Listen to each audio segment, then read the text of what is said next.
So eto mga ka-Pentek, dumating yung aking inorder na 100 grams na soldering base mga ka-Pentek. Ito yung trending na trending sa TikTok ngayon na pagka nilagay mo sa hinihinang mo, eh, talagang didikit, kakapit at kakapit kahit na sa mga battery ano. Ayan 'no, meron akong battery dito, hihinangin ko. Kasi kung hindi mo kakayasing mabuti itong battery, hindi mo mapapadikit 'yan lalo na kung ikaw, eh, isang newbie lang. So ayan siya, oh, malaki din pala mga ka-Pentek, talagang sulit na sulit sa halagang 119.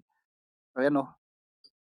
Kaya inirerekomenda ko sa inyo na umorder kayo, napakaganda talaga tapos balot na balot pa.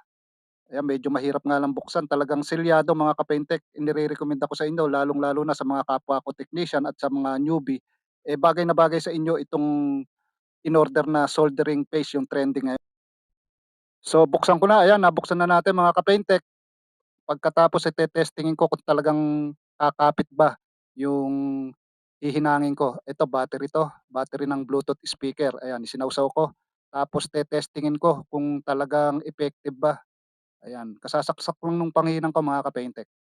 Titignan natin, kung talagang legit na 'yan, hindi ko kinayas yung battery diyan mga ka-Pentek kasi 'pag hindi mo kabisadong maghinang ng ganitong mga battery, kailangan lihahin pa o gasgasin mo para mapakapit mo. Ito hindi ko kinaskas, ayan. Tignan natin. Ayun 'no, effective nga mga ka-Pentek. So nirerekomenda ko sa inyo, nandiyan sa yellow basket, kaya umorder na kayo sa mga kapwa ko technician at sa mga newbie na hirap magpakapit ng hinihinang nila.